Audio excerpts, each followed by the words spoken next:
Hello and welcome दोस्तों ज्ञान campus. आपके अपने यूट्यूब चैनल ज्ञान कैंपस में आपका स्वागत है। दोस्तों आज का वीडियो लेक्चर है इलेक्ट्रिकल फिफ्थ सेमेस्टर वालों के लिए। सब्जेक्ट है आपका RAC renewable sources of energy. तो वीडियो में आगे बढ़ने से पहले एक और बात दोस्तों, वीडियो अच्छी लगे तो लाइक कीजिएगा, चैनल पर नया है तो सब्सक्राइब करके बेल आइकन प्रेस कर लीजिए ताकि फ्यूचर में आने वाली ढेरों अपडेट्स आपको सबसे पहले मिल सके। तो आपका ज़्यादा समय न लेते हुए चलिए आज का लेक्चर शुरू करते हैं। तो आज का टॉपिक है हमारा टाइडल एनर्जी। ठीक है, तो इसमें देख लेते हैं टाइडल एनर्जी होती क्या है। ठीक है, ज्वारीय ऊर्जा।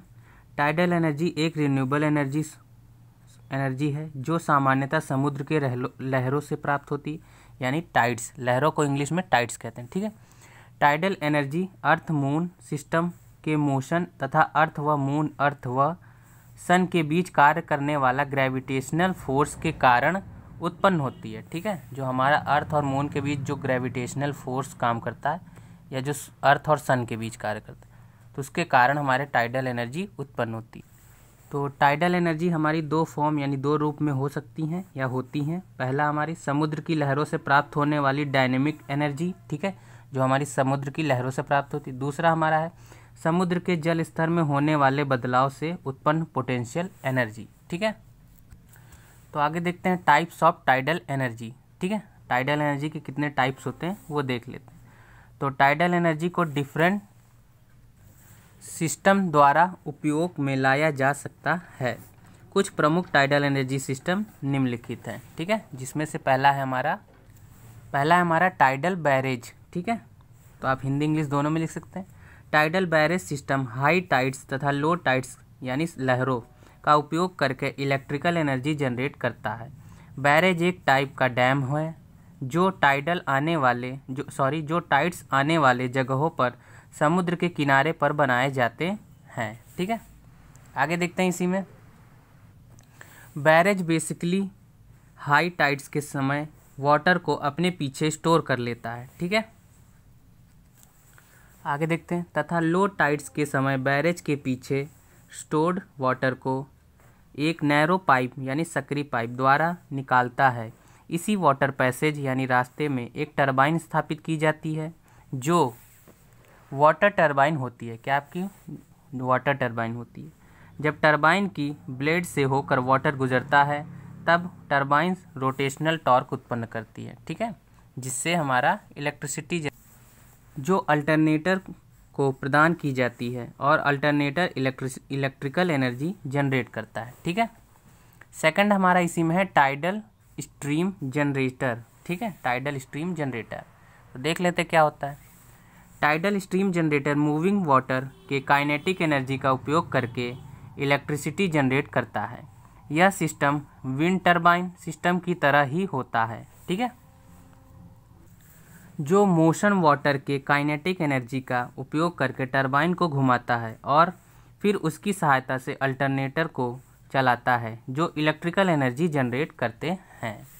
ठीक है, आगे देखते हैं। थर्ड हमारा है डायनेमिक टाइडल पावर। ठीक है, डायनेमिक टाइडल पावर एक प्रकार का थियोरेटिकली टेक्नोलॉजी है। ठीक है, जिससे बहुत लंबे डैम्स समुद्र के किनारे बनाए जाते हैं और इन डैम्स के पीछे हाई टाइड के समय, ठीक है, हाई टाइड यानी बहुत बड़ी लहरों के समय वाटर स्टोर करके वाटर टरबाइन की सहायता से रोटेशनल टॉर्क उत्पन्न करके अल्टरनेटर से इलेक्ट्रिकल एनर्जी उत्पन्न की जाती है।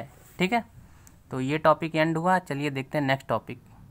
तो दोस्तों ये इस चैप्टर का लास्ट टॉपिक है। ठीक है, चलिए देखते हैं ओशन थर्मल एनर्जी कन्वर्जन।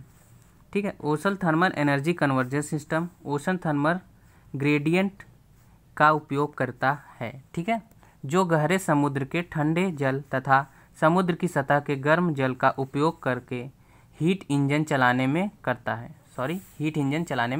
ठीक है, ठीक है, तो आगे देखते हैं।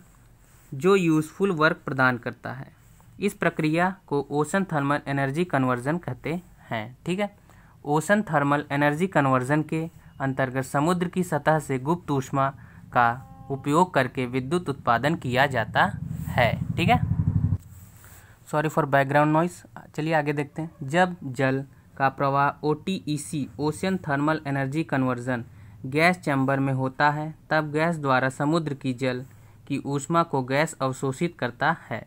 जिसके कारण उसकी काइनेटिक एनर्जी में वृद्धि होती है। इस गति ऊर्जा का प्रयोग करके टरबाइन चलाई जाती है, जिससे कपल्ड, ठीक है, अल्टरनेटर इलेक्ट्रिकल एनर्जी जनरेट करता है। ठीक है, इससे रिलेटेड डायग्राम आपको यहाँ स्क्रीन के साइड में दिख रहा होगा, तो आप इसका स्क्रीनशॉट लेके ड्रॉ कर लीजिए। फिर बढ़ते हैं हम आगे। ठीक है, तो आई होप आप लोगों ने डायग्राम ड्रॉ कर लिया होगा या स्क्रीनशॉट ले लिया होगा। तो देखते हैं आगे। तो उस डायग्राम के आगे ही आप लोग लिखेंगे ocean thermal energy conversion cycle गहरे समुद्र व सतह के गर्म जल के तापांतर का उपयोग करता है। समुद्र की सतह के गर्म जल का उपयोग करके कार्यकारी यानी वर्किंग फ्लूइड, ठीक है, द्रव जैसे अमोनिया को वेपर में बदल देता है, यानी वाष्प में बदल कर टरबाइन चलाई जाती है। ठीक है, इन टरबाइन से कनेक्टेड जनरेटर इलेक्ट्रिसिटी उत्पन्न करता है और फिर टरबाइन से निकलने वाले कार्यकारी द्रव को कोल्ड वाटर से ठंडा करके पुनः इवेपोरेटर में भेज दिया जाता है, जैसा कि आपने डायग्राम में देखा होगा। ठीक है, OTEC साइकिल 3 टाइप की होती हैं। ठीक है, ओशन थर्मल एनर्जी कन्वर्जन, ठीक है, ये उसका शॉर्ट फॉर्म है OTEC। ठीक है, तो इसमें पहला आपका होगा क्लोज साइकिल, दूसरा ओपन साइकिल, तीसरा आपका हाइब्रिड साइकिल। ठीक है, इन्हीं तीनों के बारे में हम पढ़ेंगे। तो पहला है क्लोज साइकिल। ठीक है, देख लेते हैं क्या होता है। क्लोज साइकिल सिस्टम में हम लोग सामान्यतः लो बॉइलिंग पॉइंट, कम क्वथनांक वाले कार्यकारी द्रव का प्रयोग करते हैं, जैसे अमोनिया -33 डिग्री सेल्सियस। समुद्र का गर्म पानी हीट एक्सचेंजर के द्वारा पंप किया जाता है और यह वर्किंग फ्लूइड यानी कार्यकारी द्रव को वाष्प में बदल देता है। ठीक है, आगे देखते हैं। यह वाष्प टरबाइन में एक्सपैंड होती है तथा टरबाइन को घुमाती है। ठीक है, चलिए आगे बढ़ते हैं। जिसके कारण टरबाइन से जुड़ा अल्टरनेटर इलेक्ट्रिसिटी उत्पन्न करता है। ठीक है, टरबाइन से जो जुड़ा जनरेटर है अल्टरनेटर इलेक्ट्रिसिटी उत्पन्न करता है। ठीक है, टरबाइन से निकलने वाला द्रव को कंडेंसर में भेजा जाता है, वह समुद्र के ठंडे जल का उपयोग करके लिक्विड में बदल देता है। ठीक है, और फिर पुनः इसे पंप करके इवेपोरेटर में भेज देता है। तो इससे रिलेटेड आपको यहाँ पे डायग्राम साइड में दिख रहा होगा, आप उसका स्क्रीनशॉट लेके ड्रॉ कर लीजिएगा। ठीक है, तो आई होप आप लोगों ने ड्रॉ कर लिया होगा। चलिए बढ़ते हैं आगे। तो दोस्तों इसका आप स्क्रीनशॉट ले लीजिए। तो चलिए देखते हैं नेक्स्ट आगे इसके। तो सेकंड है हमारा ओपन साइकिल। ठीक है, तो ओपन साइकिल OTEC सीधे समुद्र के गर्म जल का प्रयोग करके इलेक्ट्रिसिटी बनाता है। ठीक है, समुद्र के गर्म जल को पहले लो प्रेशर में कंडेंसर में पंप किया जाता है। ठीक है, जहाँ ये बॉयल होता है यानी गर्म होता है। इस कंटेनर में उत्पन्न वेपर यानी वाष्प को टरबाइन में एक्सपैंड किया जाता है। ठीक है, आगे देखते हैं। जिसके कारण टरबाइन घूमती है और जनरेटर इलेक्ट्रिसिटी उत्पन्न करते हैं।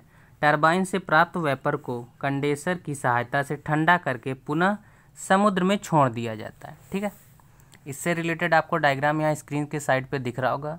ठीक है, तो आप लोग उसका स्नैपशॉट ले लीजिए, ये वीडियो को पॉज करके या फिर ड्रॉ कर सकते हैं। तो आई होप आप लोगों ने ड्रॉ कर लिया होगा। तो चलिए बढ़ते हैं आगे। तो हाइब्रिड साइकिल, ठीक है, आपका तीसरा हाइब्रिड साइकिल है। हाइब्रिड साइकिल ओपन साइकिल व क्लोज साइकिल का मिला हुआ रूप है। हाइब्रिड साइकिल में समुद्र का गर्म वाटर वैक्यूम चैम्बर में या लो प्रेशर में प्रवेश करता है और वाष्पित हो जाता है। यह प्रक्रिया ओपन साइकिल की तरह होता है। इसे प्राप्त वेपर अमोनिया वर्किंग फ्लूइड को अमोनिया वाष्प में बदलती है। ठीक है, यह प्रक्रिया क्लोज साइकिल की तरह है। ठीक है, जैसा आपने क्लोज साइकिल में देखा था। इस प्रकार वेपराइज्ड अमोनिया का प्रयोग करके टरबाइन चलाई जाती है और इलेक्ट्रिसिटी प्रोड्यूस होती यानी उत्पन्न होती है। स्टीम को कंडेंसर में कंडेंस करके पुनः आपका इवेपोरेटर में पंप कर दिया जाता है। ठीक है, इस प्रकार यह साइकिल दोनों ओपन व क्लोज साइकिल का उपयोग करती है, इसलिए इसे हाइब्रिड साइकिल कहा जाता है। ठीक है, तो ये हमारा इस चैप्टर का लास्ट टॉपिक था जिससे हमने पढ़ा और जाना। ठीक है, तो इस वीडियो लेक्चर में इतना ही। और इसी के साथ ही ये हमारा चैप्टर एंड हुआ। ठीक है, तो वीडियो ज़रा सा भी यूज़फुल लगा हो तो एक लाइक कर दीजिएगा, और चैनल पर नए हैं तो सब्सक्राइब कर लीजिएगा, और कोई क्वेरी हो तो कमेंट कर दीजिएगा। मिलता है नेक्स्ट वीडियो में, तब तक के लिए जय हिंद, जय भारत। Thanks for watching.